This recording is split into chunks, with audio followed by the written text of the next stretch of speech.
Salut à tous et bienvenue dans cette nouvelle vidéo review avis sur Batman Curse of the White Knight ou la malédiction du Chevalier Blanc en français. Alors avant de rentrer dans le vif du sujet, Curse of the White Knight c'est quoi? Eh bien c'est tout simplement la suite de la proposition de Sean Murphy sur l'univers de Batman. On avait pu lire le premier récit l'année dernière qui était intitulé Batman White Knight, une histoire dans laquelle les rôles étaient inversés entre Batman et le Joker. Eh bien en cette fin d'année 2020, voici la suite, même si pour le coup je trouve qu'on a vraiment un tout autre délire que dans le premier. Au scénario et au dessin, vous l'aurez compris, on retrouve Sean Murphy. Ici, on a un bouquin qui fait 288 pages dans lequel on a le droit aux 8 issues VO qui composent l'histoire complète et à un récit bonus centré sur la famille Freeze. Si White Knight était très centré sur le Joker, ici, il est présent, mais il agit plutôt dans l'ombre. Les personnages principaux sont Batman et Azrael.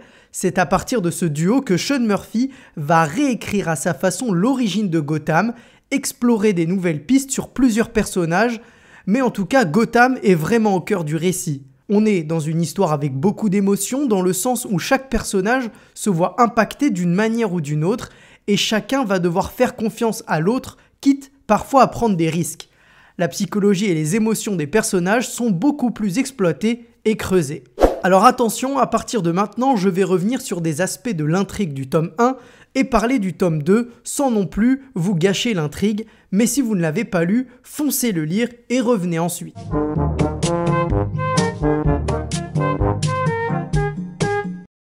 Souvenez-vous, à la fin de White Knight, Bruce Wayne lisait enfin la lettre laissée par Alfred et il devait aller récupérer quelque chose sous le plancher. Eh bien, au début de Curse of the White Knight, on découvre ce que c'est et c'est à partir de cet objet que l'intrigue va se développer. Alors que les habitants de Gotham et même ses plus proches alliés doutent de son utilité et de ses motivations, Batman va devoir faire face à des secrets profondément enfouis jusque-là. On a dans cette histoire deux temporalités, une au présent où l'on suit l'enquête de Bruce pour découvrir et arrêter le vilain, mais également une plongée au XVIIe siècle qui permet d'en apprendre plus sur la Gotham de l'époque, des personnes qui ont dirigé cette ville, des pères fondateurs, des intrigues qui se sont déroulées à cette époque. Cette double temporalité est importante puisque les deux timelines s'entremêlent et le passé permet de comprendre l'intrigue qui se joue dans le présent.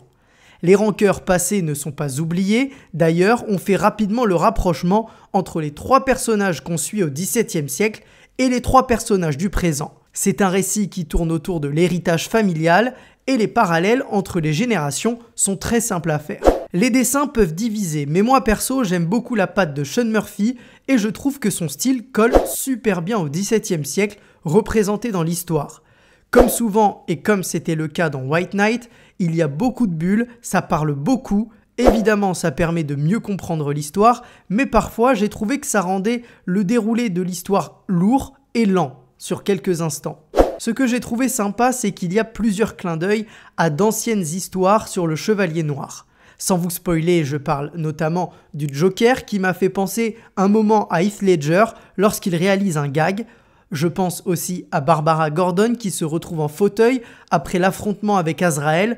Pour moi, cette scène est un mix entre le coup de la colonne brisée de Batman par Bane dans Nightfall et un clin d'œil à Killing Joke dans lequel elle se retrouve en fauteuil roulant.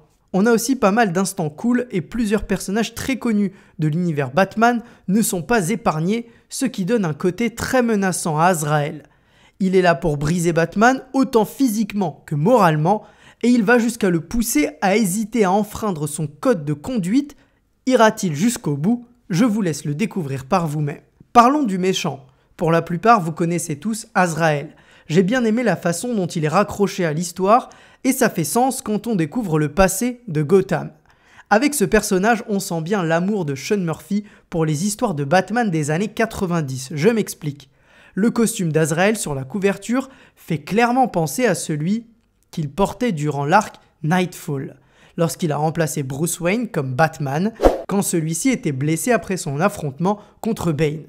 Un costume qui n'a d'ailleurs pas fait l'unanimité à l'époque. D'ailleurs, la couverture utilisée sur l'édition Fnac est clairement inspirée de cette planche de Batman 500 sortie en 1993. Pour en revenir au Azrael de Murphy, on sent bien toute la haine qu'il a pour Bruce Wayne et toute la violence et la détermination qui l'habitent.